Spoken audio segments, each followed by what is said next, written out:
Hello students, welcome to get set learn.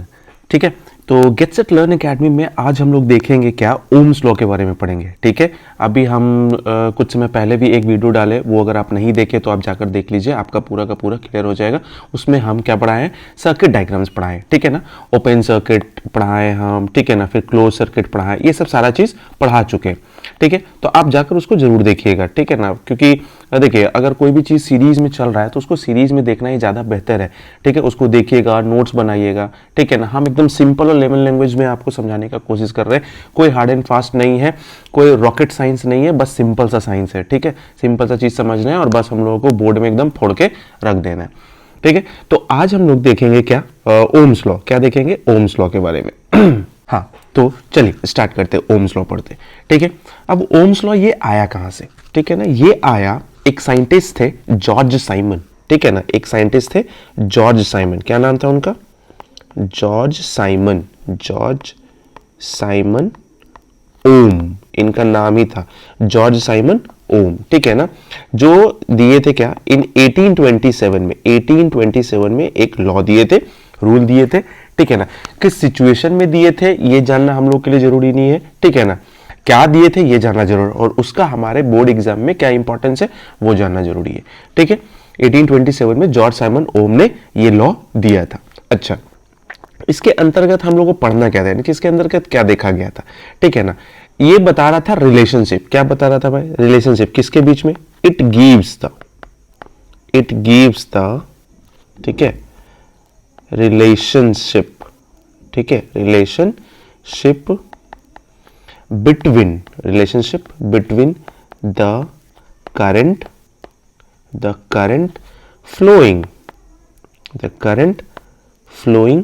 In a metallic wire, ठीक है ना, metallic wire, in a metallic wire and potential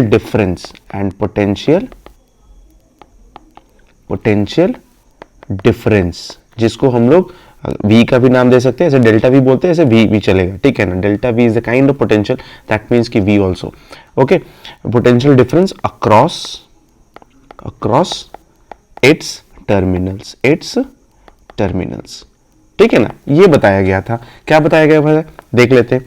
it gives the relationship between the current flowing in a metallic wire, metallic wire में कोई current flow हो रहा है और potential difference V उसके बीच में, यानी कि I, ठीक है, और V के बीच में एक रिलेशनशिप बताया गया था इस ओम्स लॉ के थ्रू। ठीक है, ये तो हो गया थोड़ा सा पास्ट का जानकारी कि हाँ क्या क्या बताया गया था। ठीक है, चलिए अब हम लोग चलते हैं एक्चुअली में ओम्स लॉ में क्या बोला गया था, क्या बताया गया था, क्या समझाया गया था। ठीक है, तो ओम्स लॉ में क्या बोला गया था भाई, अकॉर्डिंग टू ओम्स लॉ, ठीक है, अकॉर्डिंग टू ओम्स लॉ क्या लॉ बताया गया था भाई, देख लेते जरा। तो इसमें बताया गया था कि इलेक्ट्रिक करंट, ठीक है, यहां पर लिखते हैं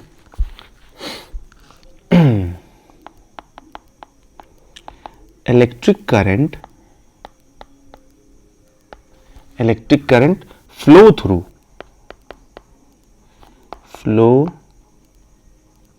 through a conductor is directly, आप लोग भी लिखते जाइएगा तो अच्छा रहेगा, डायरेक्टली प्रोपोर्शनल, ओह क्या क्या हो जाता है कभी कभी, directly proportional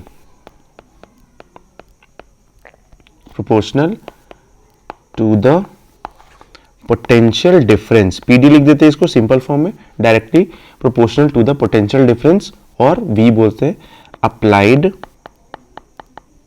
applied across its ends, ठीक है ना, अक्रॉस इट्स एंड्स, प्रोवाइडिंग, ये बड़ा इंपॉर्टेंट है, providing the physical condition remains constant, providing the physical condition, ठीक है ना, फिजिकल कंडीशन, यानी कि इसमें आ जाएगा टेम्परेचर, ठीक है ना, टेम्परेचर रिमेन्स कांस्टेंट, ये बोला गया था एक्चुअली। ठीक है, देखिए समझिएगा, ध्यान दीजिएगा। Electric current flow through a conductor is directly proportional to the potential difference applied across its ends, ठीक है, providing the physical condition temperature, ये जरूरी है, physical condition temperature remains constant. अब देखिए जैसे मान लीजिए कोई कंडक्टर है, ठीक है, एक कंडक्टर हम बनाते हैं, ठीक है, एक कंडक्टर है, इसको हम लोग क्या करते हैं, एक सोर्स से यानी कि इलेक्ट्रिसिटी का सोर्स से इसको जोड़ दिए, ठीक है। अब देखिए यहां पर V है, ठीक है ना, यहां पर आपको V पोटेंशियल डिफरेंस मिल रहा है। तो जैसे ही इसमें इलेक्ट्रिसिटी फ्लो होता है, जैसे ही इसमें क्या होता है, इलेक्ट्रिसिटी फ्लो होना स्टार्ट होता है, तो क्या होता है, इसमें इलेक्ट्रॉन का मूवमेंट स्टार्ट हो जाता है, इलेक्ट्रॉन का मूवमेंट स्टार्ट हो जाता है, ठीक है। अब ये इलेक्ट्रॉन, ये जो इलेक्ट्रॉन का मूवमेंट है, यही तो करंट बताता है ना, I ये हो गया आपका और ये V हो गया, और इसी I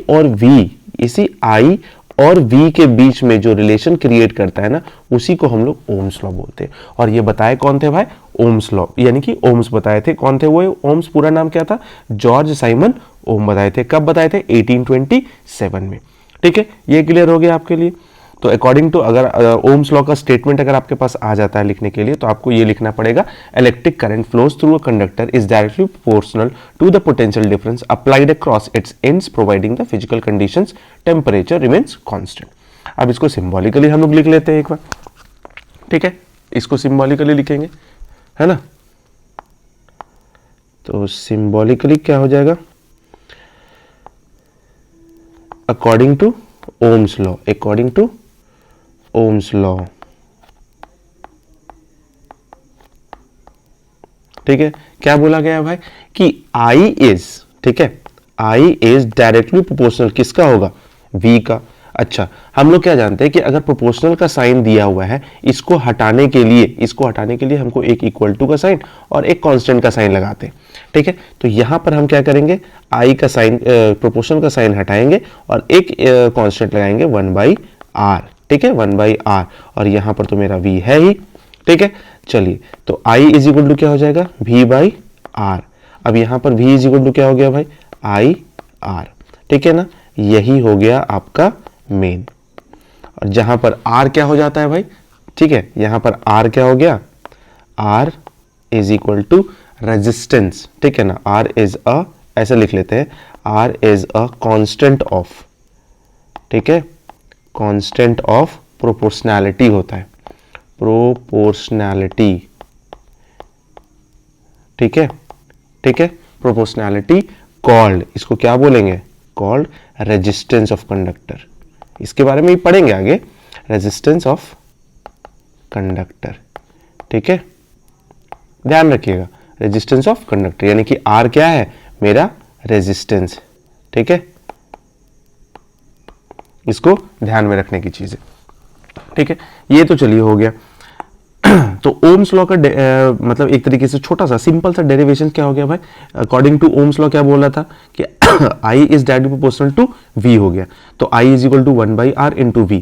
1/r क्या है यहाँ पर 1 जो r है, हाँ, यहाँ पर जो 1/r है, ठीक है, ये वाला, ये कैसा काम करेगा, ये कांस्टेंट के जैसा काम करेगा, ठीक है ना, और यही कांस्टेंट बन जाता है क्या, रेजिस्टेंस, और इसी को हम यहाँ पर नीचे लिख दिए।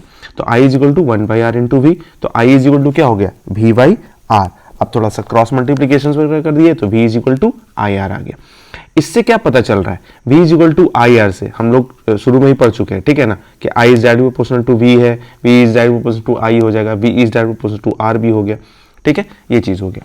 अच्छा, अगर हम I का फॉर्मूला निकाल देते हैं इससे, V is equal to IR है, तो I इज इक्वल टू क्या हो जाएगा, I is equal to V/r, I is equal to V/r हो जाएगा। अच्छा, यहां से हम लोग को क्या देखने को मिल रहा है कि I जो है वो डायरेक्ट प्रोपोर्शनल है V का, और I जो है वो इनवर्सली प्रोपोर्शनल है R का, ठीक है। तो इसके थ्रू हम लोग ऐसा लिख सकते हैं, क्योंकि हम लोग लिखते हैं ना I1/I2 और इज इक्वल टू V1/V2, ये हो सकता है। और अगर इसको लिखना चाहे तो I1/I2 लिखेंगे, और यहाँ पर 1/r है तो R2 और R1 हो जाएगा। तो ये जानने का चीज़ है कि हाँ, इससे फॉर्मूला मेरा बन सकता है। कोई भी न्यूमेरिकल्स में अगर सिचुएशन दिया हुआ रहेगा, दो करंट रहेगा, एक पोटेंशियल डिफरेंस रहेगा, दूसरा पोटेंशियल डिफरेंस फाइंड करना है, तो हम लोग इसका यूज़ करके फाइंड कर सकते हैं। चाहे रेजिस्टेंस फाइंड करना होगा तो इसका यूज़ करके फाइंड कर सकते हैं। एक ही चीज़ है, कुछ और बहुत ज़्यादा कठिन चीज़ नहीं है ये, ठीक है। समझ में आ गया रेजिस्टेंस वगैरह। अच्छा, थोड़ा सा अब देख लेंगे ग्राफ, इसका ग्राफ आई और वी का, ठीक है। चलिए भाई ग्राफ देख लेते हैं।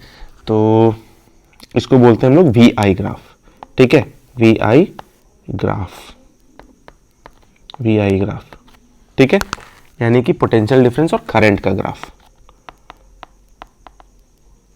ठीक है, पोटेंशियल डिफरेंस एंड करंट, ठीक है, इसका हम लोग ग्राफ देखेंगे, ठीक है। अब देखिए होता क्या है ग्राफ में, समझने का कोशिश कीजिएगा। जैसे एक एक्सिस हम यहाँ सीधा बना दिए, ये सीधा बना नहीं, हमसे ड्राइंग तो खैर एकदम नहीं होता है, ठीक है। चलिए एक ऐसा हो गया, एक ऐसा हो गया, इधर हो गया, ये इधर बना दिए हम, मान लीजिए ये V हो गया और ये हो गया I, ठीक है, ये I हो गया। तो जो VI ग्राफ बनेगा किसका, ओम्स लॉ के थ्रू, ठीक है ना, ओम्स लॉ के थ्रू। तो जो स्लोप जो आएगा ना, जो स्लोप जो आएगा, ये मान लीजिए ये स्लोप आया, ठीक है, ये स्लोप आया।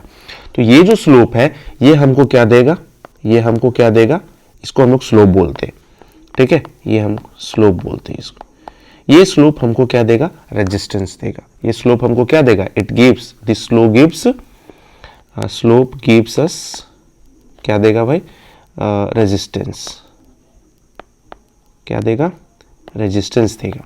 क्लियर है, कोई भी दिक्कत नहीं, ठीक है। ये वी आई ग्राफ है, दैट इज वी पोटेंशियल हो गया, ये वाला पोटेंशियल हो गया, ये आप लोग को समझ में आ ही रहा होगा, और ये वाला क्या हो गया, करंट हो गया, ठीक है। और ये स्लोप हो गया, और ये स्लोप हमको क्या देगा, रेजिस्टेंस ही देगा।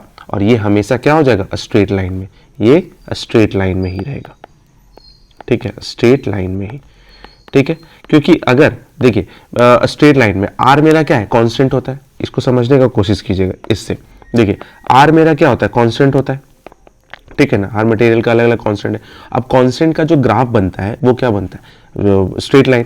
जैसे मान लीजिए यहाँ पर कुछ वैल्यू दिया हो, तो इसका यहाँ पर का वैल्यू, इसका यहाँ पर का वैल्यू, फिर इसका यहाँ पर का वैल्यू, इसका यहाँ पर का वैल्यू, इसका यहाँ पर का वैल्यू, इसका यहाँ पर का वैल्यू, ये क्या चलता जाएगा, हमेशा कॉन्स्टेंटली मूव करता चला जाएगा, ठीक है। अगर हम लोग इसका निकालते हैं, रेशियो के फॉर्म में निकालते हैं, तो हमेशा हम लोग को सेम ही चीज मिलने वाला है। आर इज इक्वल टू क्या हो जाएगा, जैसे भी is equal to I R होता है, B is equal to I R होता है, तो आर इज इक्वल टू क्या हो जाएगा, भी वाई आई, ठीक है। तो ये हर केसेस में, पहला केसेस में भी निकालेंगे तो वही चीज आएगा, दूसरा केसेस में भी वही, तीसरा केसेस में भी रहेगा, तो सब में रेशियो सेम आएगा, या तो वैल्यू हमेशा सेम आएगा, तभी तो आर कॉन्स्टेंट कहलाएगा, ठीक है। तो ये आर कॉन्स्टेंट हो जाएगा। क्लियर हो गया, कोई भी दिक्कत नहीं है। तो आपसे पूछा जा सकता है कि पोटेंशियल डिफरेंस और करंट का ग्राफ जो होता है ना, वो आपको क्या देता है, तो वो हम लोग को क्या देता है, रेजिस्टेंस फाइंड करके देता है, ठीक है। ये चीज हो गया एक चीज। अच्छा, इससे रिलेटेड एक और चीज है कि ओम्स लॉ जो है ना, ओम्स लॉ थोड़ा सा कंडीशनल भी हो जाता है। कंडीशनल का मतलब क्या हो गया कि जो दो तरह का कंडक्टर होता है, कंडक्टर, हम कंडक्टर का बात करते हैं थोड़ा सा इसमें, चलिए कंडक्टर का, ठीक है, कंडक्टर का बात करते हैं। एक कंडक्टर होता है ओहमिक कंडक्टर, ठीक है ना, एक क्या होता है, ओहमिक कंडक्टर होता है, ठीक है। और एक जो होता है वो नॉन ओहमिक कंडक्टर होता है, नॉन ओहमिक कंडक्टर होता है, ठीक है, non ohmic conductor. Ohmic conductor क्या होता है, ओहमिक कंडक्टर ऐसा कंडक्टर होता है जो, ऐसा कंडक्टर होता है जो ओम्स लॉ को फॉलो करता है, ओबेज ओम्स लॉ, ठीक है ना, ओम्स लॉ, ठीक है। और ये नॉन ओमिक कंडक्टर जो होता है ना, ओबेज ये नहीं करता, यानी कि डजंट ओबे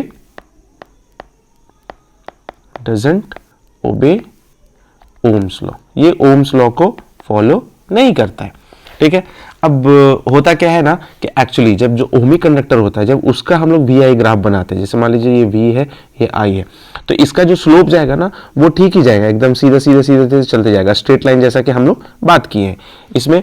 और ये ओम्स लॉ जो होता है ना, देखिए हमेशा ध्यान में रखिएगा, ओम्स लॉ जो होता है ना वो कम इलेक्ट्रिसिटी के लिए, यानी कि कम पावर के लिए, कम वोल्ट के लिए ही बना है, ठीक है ना, उसमें बहुत अच्छा काम करता है। लेकिन जैसे ही बहुत ज़्यादा वोल्ट हो जाता है ना, तो वो ओमिक यानी कि ओम्स लॉ वहाँ पर काम करना बंद कर देता है। तो कम अगर है, ठीक है, अगर कम वोल्ट है तो वहां पर काम करेगा ठीक, और ये ठीक सोच सब चीज करेगा। बट नॉन ओमिक कंडक्टर में क्या होता है, जैसे ही इलेक्ट्रिसिटी थोड़ा सा बढ़ जाता है, ठीक है ना, जैसे ही इलेक्ट्रिसिटी थोड़ा सा बढ़ जाता है तो ये शुरुआत में तो जा रहा है, ठीक है, चलिए, जैसे ही बढ़ गया तो ये ऐसे हो जाता है, ठीक है ना, इधर भाग जाता है, तो ये नॉन ओमिक कंडक्टर हो गया, ठीक है, ये नॉन ओमिक कंडक्टर हो गया। तो ओमिक कंडक्टर में हमेशा स्ट्रेट लाइन आपको देखने को मिलेगा, क्या मिलेगा, स्ट्रेट लाइन देखने को मिलेगा। लेकिन इसमें क्या होगा ना, कुछ समय तक, यानी कि यहां से यहां तक तो स्ट्रेट रहेगा, यहां से यहां तक स्ट्रेट रहेगा, लेकिन यहां पर क्या हो जाएगा, गोइंग अपवर्ड हो जाएगा। अगर वोल्टेज बढ़ रहा है, अगर वोल्टेज घट रहा है मान लीजिए, तो नीचे चला जाएगा, ठीक है, ये अपवर्ड में दिख रहा है अभी, ठीक है। तो ये हमेशा ध्यान में रखना होगा कि ओम्स लॉ जो होता है ना, वो ओमिक कंडक्टर के लिए ज्यादा बेनिफिशियल होता है, ज्यादा काम करता है, ज्यादा वर्क करता है, ठीक है, समझ में आ गया। हम बहुत सारा चीज़ समझा दिए, देख लीजिए, वी ग्राफ भी बता दिए आपको, ठीक है, कि हम लोग को क्या कौन सा ग्राफ मिलता है, सिंबॉलिकली भी ये भी चीज़ हो ही गया, ओम्स लॉ को अकॉर्डिंगली हम बता दिए, शुरू में क्या उसका पास्ट थोड़ा सा बता दिए कि कौन दिया कब दिया, ये चीज़ भी हो ही गया, ठीक है, ये सब चीज़ कोई भी दिक्कत नहीं होना चाहिए। Ohmic conductor non ohmic conductor हो गया। चलिए अब थोड़ा सा पढ़ लेते हैं हम लोग रेजिस्टेंस के बारे में, है ना, थोड़ा सा रेजिस्टेंस भी पढ़ लेते हैं, क्योंकि रेजिस्टेंस आया है तो रेजिस्टेंस को भी पढ़ना जरूरी हो जाता है। हाँ, तो चलिए अब रेजिस्टेंस हेडिंग डाल देते हैं, रेजिस्टेंस,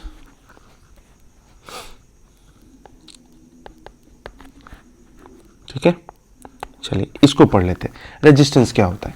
चलिए इसका डेफिनेशन लिख लेते हैं एक बार। इट इज दैट प्रॉपर्टी, ये एक ऐसा प्रॉपर्टी, ठीक है, इट इज दैट प्रॉपर्टी, ठीक है ना, प्रॉपर्टी ऑफ कंडक्टर, ये कंडक्टर का एक प्रॉपर्टी होता है, ठीक है ना, विच अपोजेज द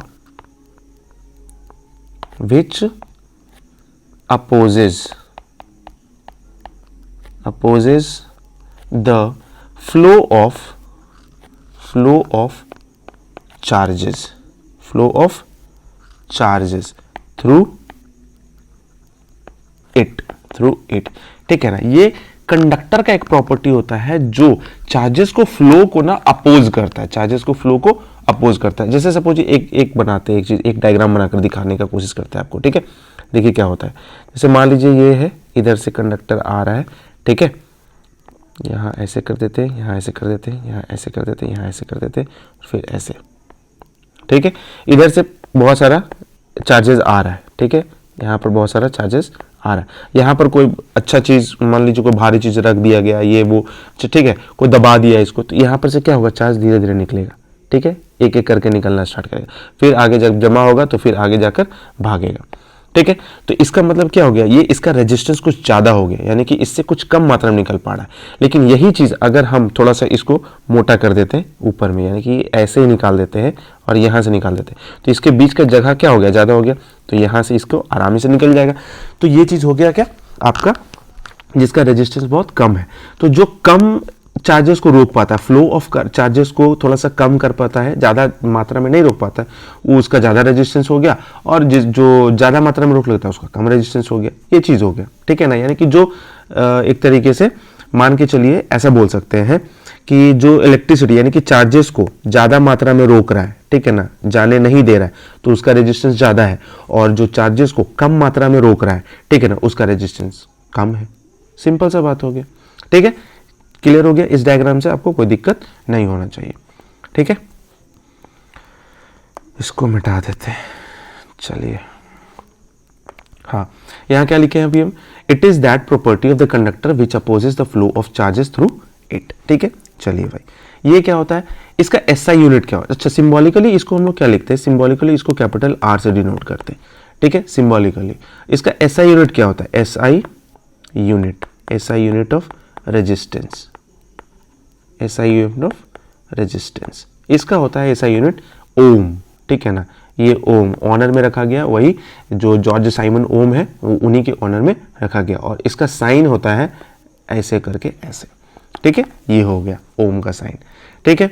चलिए अब फॉर्मूला तो आप लोग वहीं से निकाल ही सकते हैं, क्या बोलते हैं ओम्स लॉ से, कि रेजिस्टेंस क्या होता है, रेजिस्टेंस क्या हो गया, रेजिस्टेंस इज इक्वल टू क्या हो जाएगा भाई, पोटेंशियल डिफरेंस, ठीक है, पोटेंशियल डिफरेंस हो गया, और बाई क्या हो गया भाई, पोटेंशियल डिफरेंस बाई करंट, ठीक है। तो यानी कि R is equal to V by I हम आराम से लिख सकते हैं। तो इसको याद करना बहुत आसान ही है, ठीक है। रेजिस्टेंस समझ में आ गया, ये चीज़ ओम हो गया, उसका SI unit potential difference by current हो गया, ठीक है। अब आता है एक इंपॉर्टेंट क्वेश्चन। इंपॉर्टेंट क्वेश्चन क्या है? क्वेश्चन आपसे पूछता है क्या, बोर्ड में क्वेश्चंस बहुत बार पूछा हुआ है, ठीक है ना। इंपॉर्टेंट क्वेश्चन हो गया ये, ठीक है। क्या पूछ लिया भाई? डिफाइन 1 ओम, ये पूछ लिया क्वेश्चन, डिफाइन 1 ओम। तो अगर आपको फॉर्मूला याद है, फॉर्मूला क्या होता है भाई हमारा कि R इज इक्वल टू कितना होता है? V बाई आई, ठीक है ना। तो R is equal to V by I हो गया, हमको 1 ओम फाइन करना है।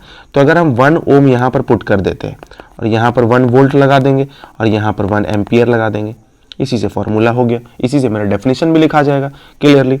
चलिए भाई, तो इसी से लिख लेते हैं। इफ अ, चलिए आंसर हो जाता है इसका, ठीक है। If a potential difference of 1 volt, है ना, potential difference of 1 volt across conductor, है ना, तो across conductor, across the ends of the conductor, ends of the conductor makes a current of 1 ampere to flow through it, ठीक है। हो गया, ये हो गया 1 ओम का definition. If a potential difference of 1 volt across the ends, यानी कि पोटेंशियल डिफरेंस कितना होना चाहिए, ठीक है, अक्रॉस द एंड्स मेरा कितना होना चाहिए भाई? 1 वोल्ट होना चाहिए, ठीक है। 1 volt across the ends, 1 volt हो गया, ठीक है। Ends of the conductor makes a current of 1 ampere to flow, और इसमें करंट कितना फ्लो होना चाहिए भाई? तो 1 एम्पियर, यानी कि जब अमीटर लगाएंगे यहां पर तो इसमें कितना शो होना चाहिए? 1 एम्पियर, ठीक है, 1 एम्पियर। तो हम बोलेंगे कि हाँ ये 1 रेजिस्टेंस है, इसका रेजिस्टेंस, यानी कि इसको हम लोग बोलेंगे कि हाँ 1 ओम है। क्लियर हो गया। तो यहां पर तो हम बना ही चुके हैं, यहां पर भी हम लिख देते हैं। तो अगर 1 ओम इज इक्वल टू हमको निकालना है तो हम लोग क्या करेंगे? 1 वोल्ट करेंगे और बाई क्या करेंगे? 1 एम्पियर करेंगे। तो 1 ओम निकल जाएगा, सिंबॉलिकली लिख देते हैं, तो 1 वोल्ट और बाई 1 एम्पियर, ठीक है, जिसको हम लोग बोल सकते हैं क्या? 1 तो हो गया, और वोल्ट एम्पियर इनवर्स, तो इसी को हम लोग क्या बोलते हैं? 1 ओम, ठीक है, इसी को हम लोग क्या बोल देते हैं? 1 ओम। तो हमेशा याद रखिएगा, ठीक है। If a potential difference of 1 volt across the ends of the conductor makes a current of 1 ampere to flow through it, then it is called 1 ohm, ठीक है। कोई भी समस्या नहीं है। अब थोड़ा न्यूमेरिकल भी बना लेते हैं, एक आध न्यूमेरिकल बना लेते हैं अच्छा वाला, है ना, जिसमें पूरा का पूरा ओम्स लॉ क्लियर हो जाए। तो न्यूमेरिकल आता है क्या? क्वेश्चन। चलिए यहां पर क्वेश्चन लिखते हैं, ठीक है, क्वेश्चन में लिखना जरूरी है। क्वेश्चन बोलता है क्या? द पोटेंशियल डिफरेंस, ठीक है, the potential difference between the terminals of an electric heater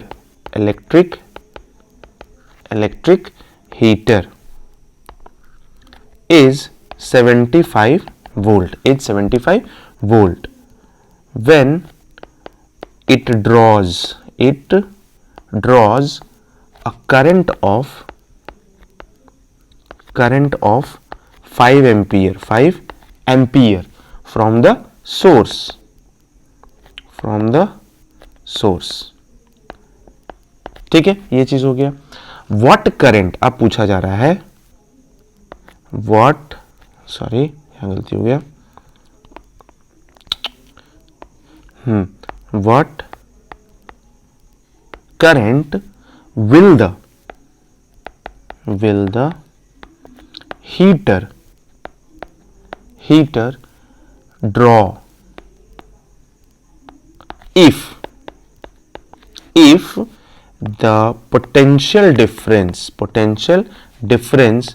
is increased by increased to by 150 volt. ये है क्वेश्चन आपका, ठीक है। देखिए क्या लिखा हुआ है क्वेश्चन में, राइटिंग पता नहीं कैसा है, लेकिन अगर आप लोगों को खराब लग रहा हो तो बोलिएगा, थोड़ा और इम्प्रूव करेंगे हम। हाँ चलिए, क्वेश्चन में क्या बोल रहा है, the potential difference between the terminals of an electric heater is 75 volt. ठीक है, पोटेंशियल डिफरेंस दिया हुआ है। चलिए तो जो जो गिवन में दिया हुआ वो हम लिखते चले जाते हैं। पोटेंशियल डिफरेंस दिया हुआ है, ठीक है, पोटेंशियल डिफरेंस बोले तो V दिया हुआ है। कितना दिया हुआ है भाई, तो यहाँ पर दिया हुआ है 75 वोल्ट, 75 वोल्ट। चलिए भाई यहाँ पर सॉल्यूशन हम लोग कर रहे हैं ना। चलिए 75 volt when it draws a current of 5 ampere, यानी कि करंट क्या है भाई, करंट 5 एम्पियर है। ठीक है, यानी कि जब पोटेंशियल डिफरेंस 75 है तो करंट कितना जा रहा था, 5 एम्पियर जा रहा था। ठीक है, 5 ampere from the sources. What current will the heater draw if the potential difference increased by 150 volt, यानी कि जब 150 वोल्ट हो जाएगा तो मेरा कितना जाएगा करंट, वो हमसे आई पूछा जा रहा है। ठीक है, तो सबसे पहले तो हम लोग इससे निकाल लेते हैं। तो देखिए मेरे पास V दिया हुआ है, ठीक है, V दिया हुआ 75 वोल्ट और करंट दिया हुआ 5 एम्पियर। इससे क्या करते हैं हम लोग, रेजिस्टेंस फाइंड कर लेते हैं। रेजिस्टेंस आखिर क्या होगा, तो रेजिस्टेंस का फॉर्मूला हम लोग क्या जानते हैं भाई, रेजिस्टेंस इज इक्वल टू क्या होता है, V बाई आई, आप जानते हैं ना। जैसे V is equal to I R मान लेते, तो हम लोग R इज इक्वल टू कितना हो जाएगा, R is equal to V by I, V by I हो गया। तो यही चीज हम लोग यहाँ पर पुट कर दिए। तो V का वैल्यू कितना है भाई, 75 वोल्ट है और I मेरा 5 एम्पियर है। तो कितना हो गया भाई, 5 से 15 बार में कट गया तो 15 ओम, 15 ओम हो गया, मेरा रेजिस्टेंस आ गया। अब हमसे पूछा जा रहा है कि what current will the heater draw if the potential difference is increase by 150 volt. अब जो दिया हुआ है मेरा, ठीक है ना, अब जो मेरा पोटेंशियल डिफरेंस दिया हुआ है, ठीक है, पोटेंशियल डिफरेंस अब कितना दिया हुआ है, देखिए यहाँ पर 150 वोल्ट, 150 वोल्ट, और मेरा रेजिस्टेंस कितना आया भाई, रेजिस्टेंस आ गया है मेरा 15 ओम। हमसे पूछा जा रहा है करंट, तो करंट कितना हो जाएगा, I इज इक्वल टू, यहीं से निकाल लेते हैं, है ना, V is equal to I R होता है। देखिए बार बार हम लिख दे रहे हैं ताकि आपका भी रिवीजन हो जाए। V is equal to I R होता है, तो I इज इक्वल टू कितना हो जाएगा, V बाई आर। तो V कितना है भाई 150 और बाई कितना हो गया 15, तो 15 दहे 150 हो गया, तो कितना आ गया 10 एम्पियर, 10 एम्पियर आंसर हो गया ये आपका। ठीक है, तो कितना करंट निकलेगा भाई, तो 10 एम्पियर करंट निकलेगा। आई होप कि आपको ये क्वेश्चन समझ में आ गया होगा। ठीक है ना, इससे ओम्स लॉ से बहुत ज़्यादा डिफिकल्ट क्वेश्चंस नहीं होता है। अभी और जो रेजिस्टेंस, अभी इतना नहीं है कि रेजिस्टेंस पढ़ ली इतना थोड़ा सा कि खत्म हो गया अब रेजिस्टेंस नहीं होगा, नहीं, अभी बहुत रेजिस्टेंस है। अभी तो रेजिस्टेंस बस स्टार्ट हुआ है, ठीक है ना, रेजिस्टेंस ये क्या हुआ, स्टार्ट हुआ है। फिर हम लोग पढ़ेंगे क्या, अभी रजिस्टर भी पढ़ना पड़ेगा हमको, ठीक है ना, फिर उससे रिलेटेड रेजिस्टिविटी भी पढ़ना पड़ेगा थोड़ा सा हमको, ठीक है ना, फिर पैरेलल कनेक्शन, ठीक है ना, पैरेलल कनेक्शन हम लोग पढ़ेंगे, फिर सीरीज कनेक्शन पढ़ेंगे। तो ये सब सारा चीज़ पढ़ेंगे तो और भी न्यूमेरिकल्स बनेगा तो और भी अच्छा लगेगा। ठीक है, ठीक है, आई होप कि आपको ये चीज़ समझ में आ गया होगा। ओम्स लॉ में आपको प्रॉब्लम नहीं होगा। ठीक है, ठीक है, न्यूमेरिकल्स भी हो गया, क्वेश्चंस बना लिए हम लोग, थोड़ा डिफाइन ओम को, 1 ओम को भी समझ लिए, ठीक है ना, रेजिस्टेंस के बारे में देख लिए, कंडक्टर में ohmic conductor, non ohmic conductor भी देख लिए, फिर VI ग्राफ को अच्छे से समझ लीजिए कि क्या है, कांस्टेंट है, कैसे आता है, ठीक है ना, हमेशा सेम क्यों रह पाता है। ठीक है, उसके बाद सिम्बॉलिकली हम लोग ड्राइव भी कर लिए हैं, पूरा का पूरा ओम्स लॉ का स्टेटमेंट पढ़ लिए कि आखिर क्या दिया था, क्या रिलेशन था, कैसा कैसा स्टेटमेंट था, ये सब कुछ पढ़ लिए, और ओम्स लॉ कैसे आया, कहाँ से आया, वो भी देख लिए। तो आई होप कि ओम्स लॉ आपका क्लियर हो गया होगा। अब हम लोग आगे बढ़ेंगे, नेक्स्ट वीडियो में आएंगे नेक्स्ट टॉपिक में, जिसमें हम लोग रेजिस्टेंस, रेजिस्टिविटी वगैरह आगे कुछ टॉपिक्स को क्लियर करेंगे। ठीक है, अगर आपको वीडियो पसंद आ रहा है तो आप लाइक, शेयर और कमेंट जरूर कीजिएगा, और अगर आपको वीडियो अच्छा लग रहा है और अभी तक आप सब्सक्राइब नहीं किए तो जरूर सब्सक्राइब कर लीजिएगा। ठीक है, क्योंकि ये आपके लिए और आपके दोस्तों के भाई बहन जो भी होंगे उन सभी के लिए बहुत ज़्यादा हेल्पफुल होगा। ठीक है, चलिए तो मिलते हैं नेक्स्ट वीडियो में, तब तक के लिए thank you so much, bye bye.